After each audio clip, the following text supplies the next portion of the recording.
Bila kita nampak raut wajah orang yang tenang cerah, maka ketenangan bukan pada wajahnya.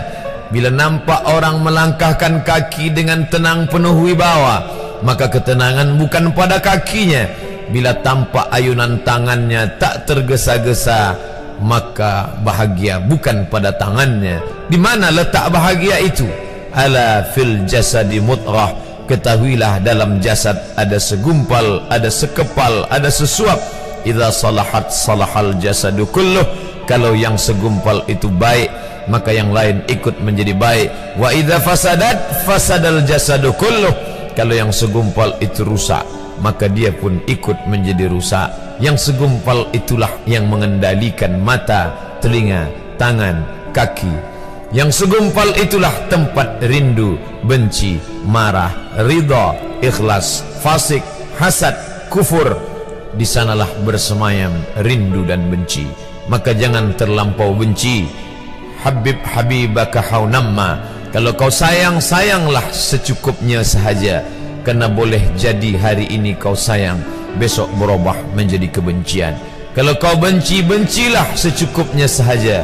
Boleh jadi esok pagi dia menjadi orang yang tersayang. Berapa banyak puan-puan berkata, siapa itu? Itulah orang yang dulu paling aku benci. Tapi hari ini masih ada juga benci, tapi tak banyak. Oleh sebab itu maka dijaga dia.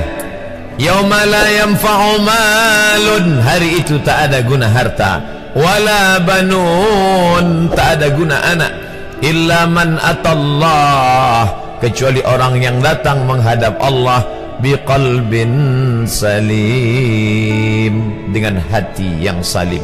Qaf lam ba, qallaba, berbolak-balik. Qallaba, tidak selamanya bahagia. Kadang pagi hati tenang, petang datang dia pun susah. Kadang pagi hati lapang, petang tiba dia pun gundah. Maka apa yang dapat menolong? Ala bizikrillah, ketahuilah dengan banyak menyebut mengingat Allah, tatmainnul qulub, maka hati akan menjadi lapang. Qalbul mu'min baina asabi'ir rahman, hati orang beriman berada di antara jari jemari kuasa Rahman. Kalau dia hendak, dia balikkan yang senang menjadi susah. Kalau dia berkehendak yang susah, dia balik menjadi lapang. Berapa banyak orang yang tampaknya mungkin kita kata dia susah, tapi dia masih boleh tersenyum. Sebaliknya orang yang menurut pandangan zahir kita cukup segala, makan, pakai, tapi tampaknya kesenangan tak pernah singgah. Apa sebab? Kerana hati milik Allah. Dia ada dalam diri kita, tapi dia bukan punya kita. Lillahi ma fis samawati wa ma fil ard. Apa di langit, apa di bumi, milik Allah.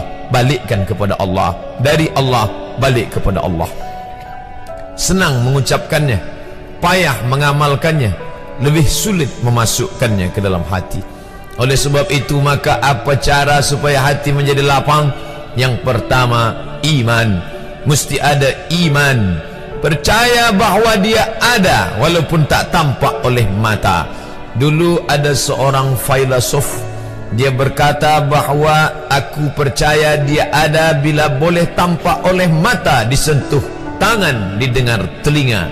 Tapi bila tidak dapat ditengok mata, dipandang mata, didengar telinga, disentuh tangan, maka dia tidak ada. Inilah orang-orang yang berfaham wujudiyah.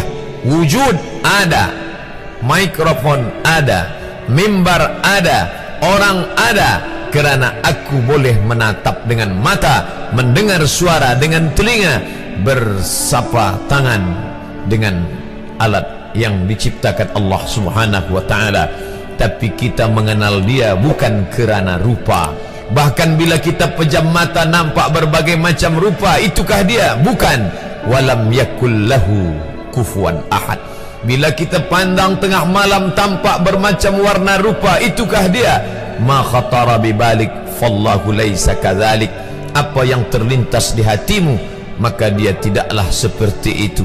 Dia tak dapat dipandang dengan mata. La tudrikuhul absaru, dia tak dapat ditangkap mata.